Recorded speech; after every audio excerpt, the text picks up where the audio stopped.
Hey everyone, welcome back to Prince of Tennis 2005 Crystal Drive. Man, this music is pretty bumping.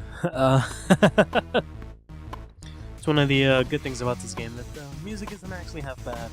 I mean, there are a couple of themes that are I get played a lot, and they're kind of like passive, I guess. So they kind of annoy me a bit that I have to hear them a lot. But it's nice to hear some different music every once in a while. One of the main reasons this music is playing is because of our opponent, who is Akaya Kirihara. And because of his playstyle and sort of the character, or his personality, I guess, you can kinda, I guess, assume he's a bad guy, more or less. It's tennis, so it's kind of hard to assume people are, antagonistic or whatever. But if there was anyone that would, define the role, it would definitely be this guy.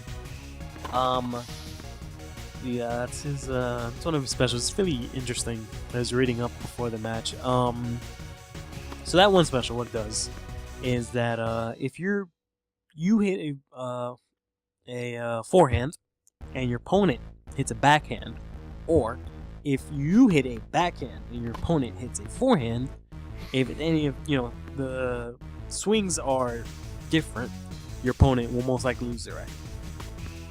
I don't know why per se, but that's just how it works. But whatever. I don't know how you would even be able to use that effectively, honestly. Anyways, he's a very interesting character, especially in the anime. I think it's the same in the manga, so in the series overall. You can see there, his eyes are really bloodshot, which I'll get into in a minute. Because he shows up and he goes to the main team's daigakus. He goes to their school and he's just talking to them, and he's like really like, it's sort of nice or whatever. He's really odd. He just like shows up.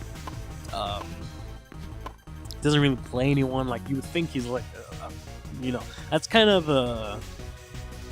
when that happens in anime, it usually means that this character is going to be extremely important later on. Not so much necessarily in this case. That being said, yeah, his playstyle revolves pretty much around hitting you with the ball, basically. If you don't know, in tennis, if your opponent gets hit with the ball, the point is yours. So in theory, you can try and aim for your opponent's body. Granted, it's not very effective, and I think it might be frowned upon if like they catch you explicitly hurting someone. Like, there's a smash and you explicitly smash it into them when you could have clearly done it anywhere else, or something like that. Like, I'm sure there's some sort of technical gray areas that I'm not entirely sure of, which is why everyone doesn't go just around doing that. Aside from the fact that it's a dick move. But that's basically what this guy tries to do. His super mode is an extension of that, which is called Bloodshot Mode, which basically he just gets really pissed and angry, and he more aggressively tries to aim for you, and he his like stats go up and stuff. Like, not even just in the game, like in general in the series when he uses this mode or whatever. And he has a mode that ascends past the Bloodshot Mode, which is Devil Mode, apparently. Where his hair gets white and his skin gets all red. It's really weird stuff. It's one of the more ridiculous things that happen in Prince of Tennis. And it's just, I don't know, like watching the series, it was really weird to find out what he was about after, he showed up. And we saw him like in a couple of shots for like the first, I don't know, he didn't show up until like in an actual match until like 70 or something episodes into the series. But we had already seen him for like 20 episodes prior to that a couple of times. So I don't know, it's really interesting. And just to find out that he's actually a douchebag. I mean, he's like not he when he's playing, he has like a personality disorder or something. When he's playing, he's a douchebag. He'll like trash talk you, try to fuck you up and shit. Or when it's his team sort of is playing, he'll be a dick. But any other time, he's actually a normal good person, which is even weirder. I don't know, this guy's a real anomaly. What else do I know about him? He's apparently the youngest of his squad. He's the only second year. So out of the I think 7 players, out of all the 7 players of Rikkai daigaku, he's the only second year, which is pretty cool. Alright, so I think that's the small we're already seeing. He has another special, which is a serve. It's called the Knuckle Serve. Which is really weird because he like squeezes the ball or he like pushes it against his knuckles, I guess, or whatever. In the game, it looks like he just squeezes it with his hand, but they refer to it as, you know, Knuckle Serve.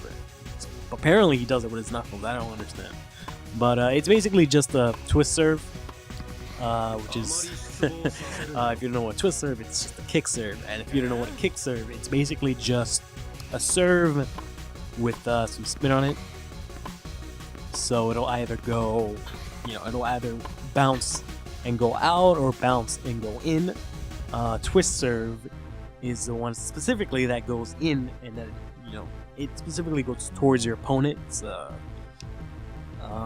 series likes to make it look like they specifically goes to your opponent's face, like directly, like not even towards your opponent, but specifically their face is what the series likes to make it seem like. But it's like it's like one of the first moves that Roma ever uses. So yeah, basically it goes towards your opponent, which makes it difficult for you to hit. Because if you didn't know, for tennis you need to not be right next to the ball, basically, because you need to be able to use your whole body to swing. If it jams you up, it's really difficult to hit. See, that was clear with his hands. Anyways, he didn't really have to hit that because that went out, but I guess it doesn't matter. The Knuckle Serve is just a variation of a twist serve. The only reason is like I vaguely remember like something about him squeezing a ball makes the spin that it has more aggressive or some nonsense like that. But yeah, that's all this guy's pretty much about, just trying to fuck you up. Which I wanted to actually look up the, I guess, technical rules for that before I started this match, but I forgot. I'm sorry, but because I'm not sure what are the actual like rules for when you aggressively attack somebody with, you know, the ball.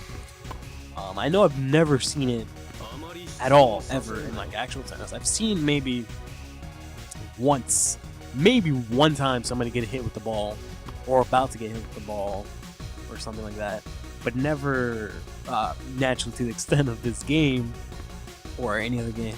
But never to the extent where, you know, you can tell somebody's actively trying to hit you with the ball. I think that's I think primarily it's just because at that level of tennis, it's pretty difficult to get hit with the ball unless you're pretty much wide open. Because there's no way you can hit somebody with the ball, or, you know, a good player at least, with the ball if they're, you know, if you're like on opposite sides of the court pretty far apart. It's nearly impossible for a good player to see the ball coming at them and not be able to move out of the way and hit it. So that's near impossible.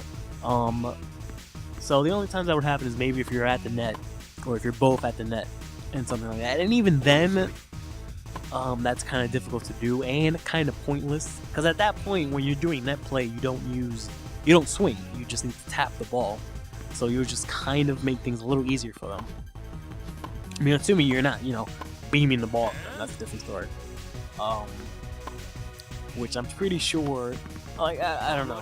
Like, I'm pretty sure if you tried that, the Empire or somebody would just, like, disqualify you if you did that way too many times. You just, Jesus, how many times am I gonna get service aced? If you inherently, you know, go after the opponent's body. It just seems like that would make a lot of sense. Oh, sweet, I got the backhand return. Behind the baseline backhand return. I didn't think I was going to be able to get it. It was really fitting to get, but it's fine. So yeah, I guess it doesn't matter at this point. Since the game is pretty much over. But whenever he uses his specials and he hits the opponent with it and they flash red, their stats get lowered. But we're going to go ahead and finish up this match pretty quickly. Unfortunately, even though this is the final round, and not necessarily a bad opponent. As you can see, when he dives the ball, he has sort of a different animation for everyone. He doesn't fall. He has like a quick movement like Jin and a couple of other characters do. And his stats are pretty solid. And he's used super mode in all his specials a bunch of times, but he's just not. His specials aren't really that great to begin with. Even if he was using them really well. But I don't know, his stats should be a little bit better. Or rather, sorry, he should be playing a little bit better for his stats. I shouldn't be able to bagel him so easily. Just smash this and end this already. Put him out of his misery. And just like that, we're crowned champion of the National Singles Tournaments. Can't say it was necessarily difficult. His face looks so funny because it looks like so real, like they put a lot of detail into it when it's like a little chibi animation. I'm talking about Kirihara.